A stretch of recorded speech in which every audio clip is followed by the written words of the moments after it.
Okay, so kita moving on to the next questions. Explain the working principle of moving coil galvanometer. Alright. So, yang ini dalam, ni ada dia punya explanation. Yang ni korang pun boleh tengok dalam lecture note juga.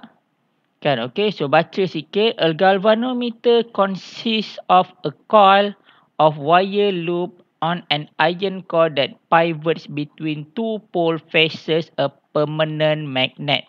Macam gambar rajah ni lah.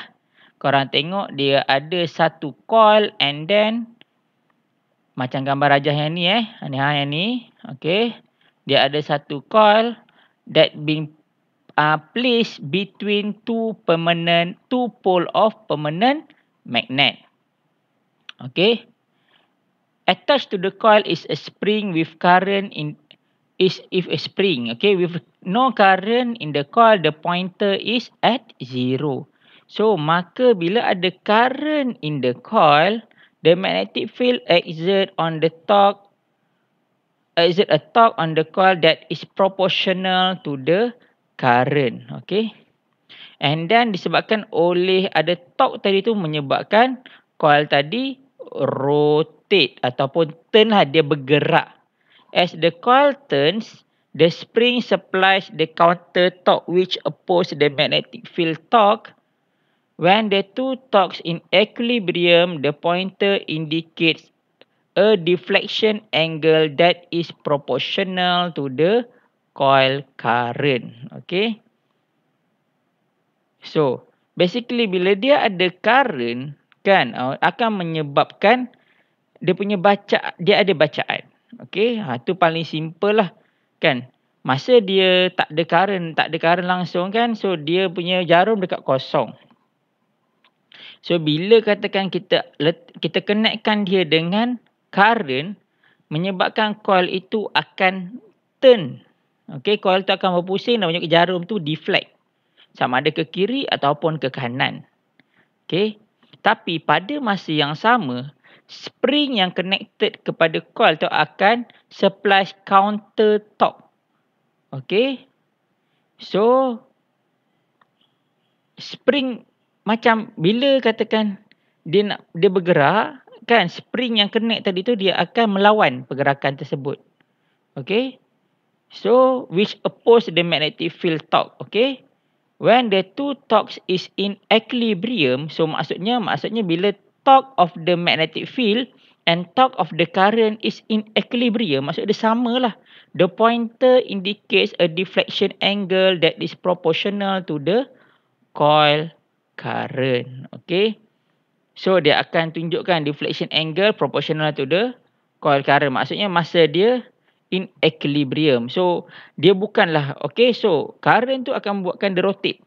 Dia rotate sampai habis. Tapi pada masa yang sama, spring tu akan buat lawan dia. Okay. Boleh faham So, kalau kau bayangkan macam meter motor, kan, lebih kurang macam meter motor kan. Okay. So, basically kalau kau bagi power saja dia akan deflect sampai habis, sampai berpusing-pusing sebenarnya. Kan? Tapi disebabkan oleh ada spring ni, dia melawan benda tu. So bila dia melawan, kan? So dia akan berhenti dekat satu point. Satu point yang mana dia punya magnetic field torque and the torque provided by the current, magnetic field torque and then torque provided by the spring in equilibrium. Bukan maksud dia patah balik zero, tak. Dia akan ada dekat bacaan yang mana dia punya nilai tu balance. Okay, so boleh faham lebih kurang macam tu lah. Kan, so dia ada dua jenis torque. Satu, torque provided by the current and magnetic field, yang kita panggil magnetic field torque. Satu lagi adalah spring. Spring ni dia menahan benda tu. Okay. Dia masih lagi bergerak tapi dia just menahan. Okay, sistem ini digunakan untuk semua jenis manual punya, semua jenis alat pengukur yang berjarum. Okay, semuanya macam ni. Tak kisahlah, cuma kalau katakan untuk current, ialah dia menggunakan current lah. Macam penimbang pun sama juga, dia ada spring yang menahan. Okay, so dia punya sistem lebih kurang sama. And then kita moving on to the next question. Okay, sama juga. Kita nak kira Kita nak kira if the maximum torque right now we are given the torque. Okay, so calculate the current through the coil. So macam mana cara nak kira? Kita gunakanlah equation ni. Tak susah sangat.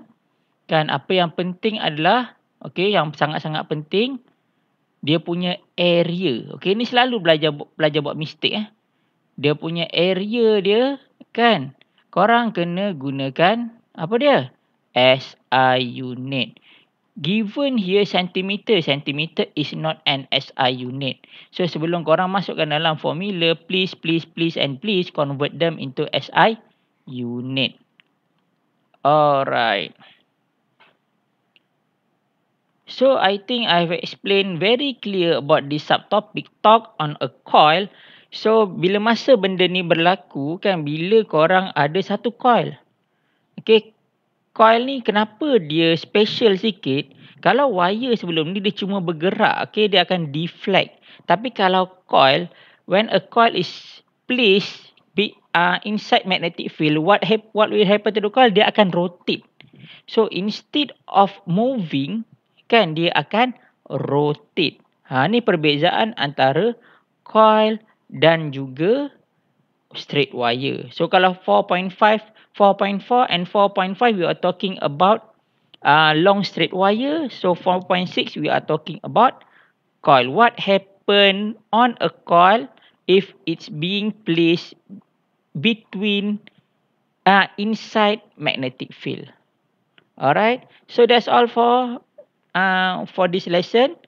Terima kasih semua. Assalamualaikum warahmatullahi wabarakatuh.